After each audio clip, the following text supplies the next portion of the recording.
Oke, Assalamualaikum warahmatullahi wabarakatuh. Ketemu lagi dengan Ibu Petri di sini di channel YouTube Petri. Kali ini kita akan belajar kimia mengenai materi titrasi asam basa. Oke, kita lihat bukunya.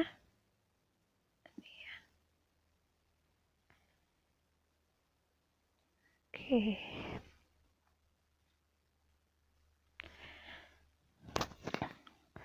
Ini dalam pembelajaran kali ini kita akan menggunakan produk yang Ibu kembangkan, yaitu buku digital kimia. Buku digital dapat diakses melalui HP Android ataupun laptop. Apa sih beda buku digital dengan PDF? Kalau PDF tidak dilengkapi oleh video, tapi pada buku digital kimia ini dilengkapi oleh video dan gambar-gambar yang lain ya. Oke, apa sih belajar tujuan? Pertama itu kalau belajar kan harus tahu tujuannya dulu. Gitu. Ini kok lari ya. Tujuan dari pembelajaran kita mengenai materi titrasi asam basa ini agar yang pertama peserta didik itu bisa melakukan percobaan titrasi asam basa. Yang kedua, peserta didik dapat menentukan konsentrasi dari asam atau basa yang dititrasi. Yang ketiga, kalau titrasinya menggunakan cuka makan gitu misalnya, jadi kita bisa berdiskusi dan menentukan kadar dari cuka makan di pasaran. Dan yang terpenting, kalau kita pembelajaran dengan model inquiry, yang keempat, di sini proses belajarnya siswa akan lebih tahu bagaimana titrasi asam basa itu dan bagaimana melakukan percobaannya. Dalam buku ini akan dibahas mengenai reaksi penetralan, terus indikator apa saja digunakan dalam titrasi hingga menentukan titik akhir atau titik ekivalen.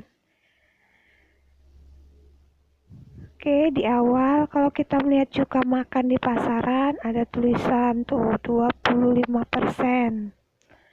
Tapi kita kan nggak tahu berapa konsentrasinya, berapa molar. Nah, untuk mengetahui konsentrasi cuka makan ini, maka perlu dilakukan pengukuran dengan cara titrasi. Titrasi itu berarti kita mereaksikan asam dan basa hingga mengalami titik perubahan tertentu.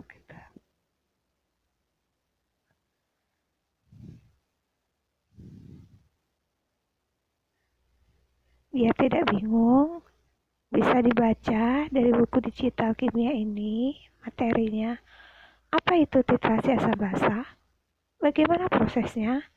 Yuk amati dulu video singkat berikut ini. Tunggu ya. Ini lari-lari.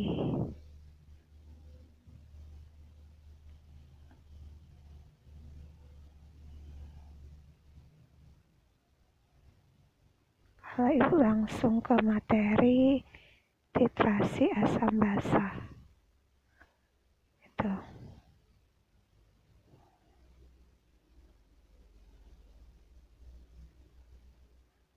Ini bisa dilihat daftar isinya.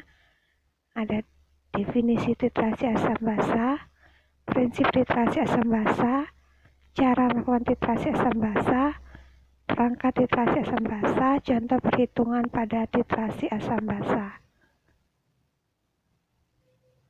Ini ya, contoh di persepsi itu. Tadi mau memutarkan video sebelum kalian melihatnya. Ini ada juga sumber bagaimana melakukan titrasi itu ya. Nah, ini alat-alat yang dibutuhkan kalau kita praktikum titrasi asam basa.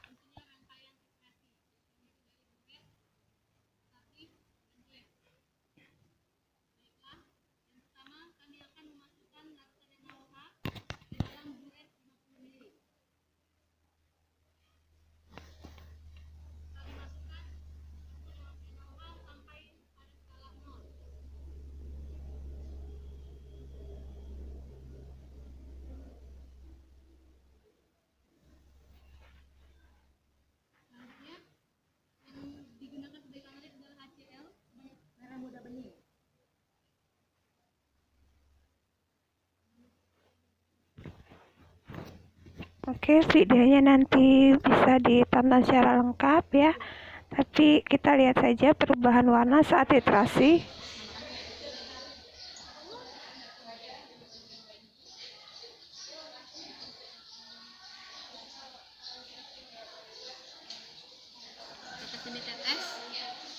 Ini terlalu merah, ini salah ya.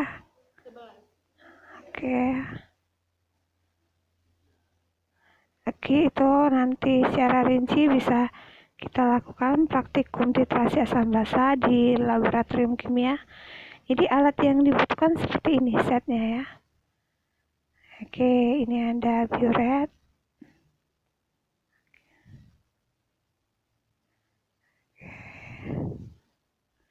Ini penentuannya.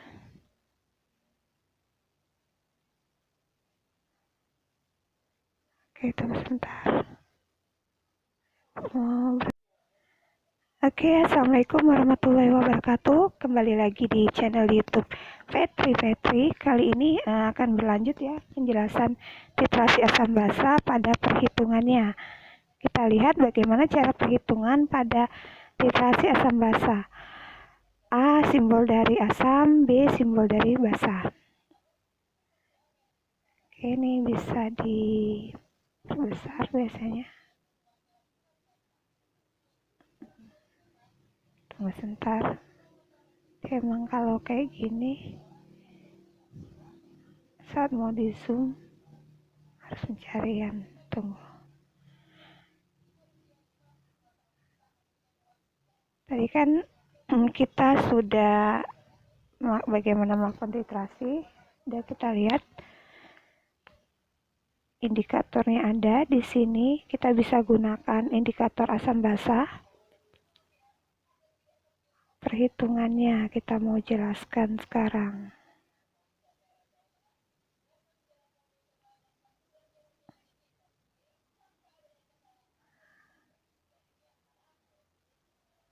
Ini kalau dikecilkan dia akan berubah.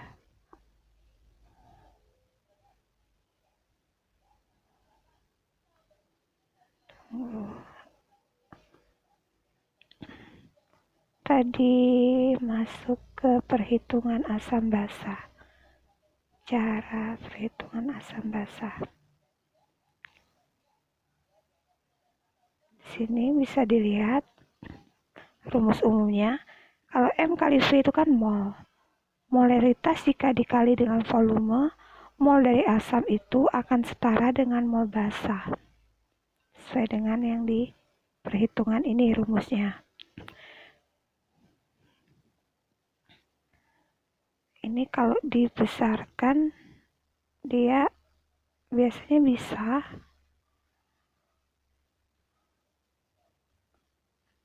kita lihat pada contoh soal. Contoh perhitungan penentuan kadar asam asetat dalam cuka dapur.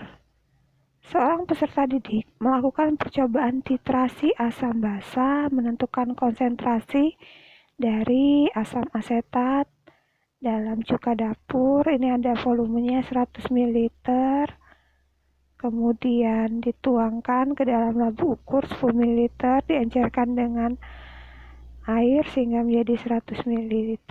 Kemudian labu ukur itu diambil sebanyak 20 ml dan dititrasi dengan larutan NaOH 0,1 molar. Adapun indikator asam basanya adalah fenolphthalein atau indikator PP. Warna larutan C3COH berubah warna dari bening menjadi merah muda. Tepat ketika volume NaOH yang dikucurkan adalah 6 ml. Pertanyaannya, tentukan kadar asam asetat atau cuka makan. Ini ada massa jenis asam asetat 1,649. Berarti diketahui cuka makannya volume 100 ml, diambil 10 ml, kemudian molaritas NaOH-nya 0,1 molar, NaOH-nya 6 ml. Kita masuk ke rumus. Rumusnya A, asam, ada berapa valensinya? kali VA. V di sini udah diambil oleh volume, jadi jangan kita buat valensi lagi. Volume asam dikali molaritas asam sama dengan B itu basa, valensi dari basa, dikali molaritas basa kali valensinya volume basa, sehingga didapatkan MA kali VA sama MB kali VB karena valensinya sama 1. Ternyata konsentrasi dari cuka makan itu adalah 0,03 molar. Konsentrasi saat titrasi ini karena ada data dari nilai NaOH 0,1 molar. Ya, maaf tadi kalau terlalu kecil ini misalkan. Jadi terlihat di sini NaOH-nya 0,1 molar. 0, dikali 6 ml ini volume dari NaOH dapat hasilnya 0,03 molar. Konsentrasi sebelum pengenceran artinya sebelum diberi tambahan air. Ini V1 kali M1 sama dengan V2 kali M2. Ini rumus pengenceran oleh air. Awalnya 10 ml, nggak tahu konsentrasinya. Setelah tambah air 100 ml jadi 0,03. Maka kita tahu dapat hasilnya. Ini konsentrasi cuka makan di pasarannya dapat 0,3 molar. Oke, kangen ya masuk sekolah lagi. Nanti kalau masuk sekolah ada waktu sesi praktikum, kita bisa lakukan secara langsung di lab kimia untuk percobaan ini. Sehingga kalau sudah dapat konsentrasi kan mau mencari massa, berapa massa cuka makan? Molaritas itu massa atau gram per mr kali 1000 per V. Dapatlah massanya 1,8 gram. Ini contoh ya perhitungannya.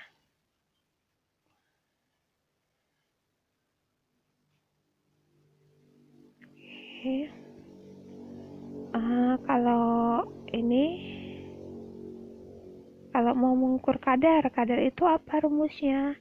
Kadar itu persentase dari massa cuka makannya 1,8 gram dikali massa jenisnya tadi kan diketahui itu 1,049. Kita berarti harus tahu rho sama dengan gram per volume kan, rumus massa jenis itu, sehingga dapatlah massa larutan ini 104,9 gram ini hasil kali volume larutan dikali massa jenisnya.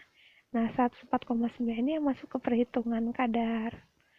Jadi dapatlah kadar cuka makan di pasaran itu sebenarnya hanya 1,71% dari 100 bagian cuka makan, hanya 1,71 bagian cuka makannya, gitu artinya kadar. Asam, ada asam kuat, ada asam lemah. Basa juga ada basa kuat dan basa lemah. Maka reaksi titrasi asam itu bisa asam kuat ketemu basa kuat, asam kuat ketemu dengan basa lemah, asam lemah ketemu basa kuat, dan basa lemah ketemu basa kuat. Jadi 4 jenis. Tapi kenapa yang lemah-lemah itu tidak bisa diukur? Karena dia reaksinya tidak pernah berhenti, reaksinya tidak tuntas, lambat sekali. Asam lemahnya kita ambil cuka makan, kita reaksikannya dengan basa lemahnya aluminium hidroksida, maka reaksinya itu akan sangat lambat, butuh waktu lama berjam-jam. Kan praktikum kita kan waktunya terbatas. Jadi yang bisa dilakukan skala lab hanya 3 jenis titrasi ini gitu. Coba lihat contoh soal lagi. Untuk titrasi 25 ml larutan HCl 0,1 M dengan NaOH-nya 0,1 M. pH campuran pada saat volume NaOH 0 ml berapa? NaOH-nya 10 ml berapa? Nah, berarti kita harus mereaksikan antara HCl plus NaOH nih. Nih ya, cara menjawabnya. Aduh, ngapa lari. Nih. Nah, penyelesaiannya pH campuran dibuat nih. Saat 0 ml NaOH, artinya nggak ada basa, 100% asam. Rumusnya kita gunakan rumus asam kuat. Konsentrasi H plus HCl sama dengan 0,1. Terus pH-nya min log dari konsentrasi H plus, dapat pH-nya 1. Tapi kalau sudah ditambah dengan 10 ml NaOH, kita lihat maka 25 ml HCl ini ketemu 10 ml NaOH, lari ya. Ini lari gitu. Harusnya tadi jelasin yang ini tadi. Nah, dia pakai mula-mula bereaksi sisa HCl plus NaOH terbentuk NaCl, sehingga ada yang bersisa, ada yang habis bereaksi. Yang bersisa adalah asam. Rumusnya pakai rumus asam. Kalau yang bersisa itu basa,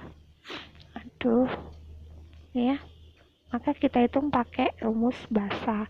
Maka di sini ada 4 jenis. Kalau ini contohnya semua habis bereaksi, pakai rumus hidrolisis garam.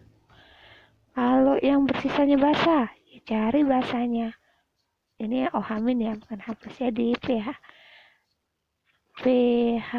dan pOH-nya bisa ditentukan. Sehingga ini ada grafik hubungan antara NaOH dan HCl. pH yang didapatkan jika volume NaOH bertambah terus dari 0 sampai ke 50 mili. Ini nilai pH-nya, rentangnya, sehingga terbentuk grafik filtrasi asam basa seperti ini. Itu ya, ini contoh singkatnya ya. Oke, untuk lebih jelas, di Kuiper School ini juga ada materi dan beberapa kuis. Setelah kalian jawab kuis, kalian bisa tahu pembahasannya. Oke, demikian penjelasan singkatnya ya. Nanti kita bahas berikutnya. Wabillahi taufiq wa hidayah. Wassalamualaikum warahmatullahi wabarakatuh.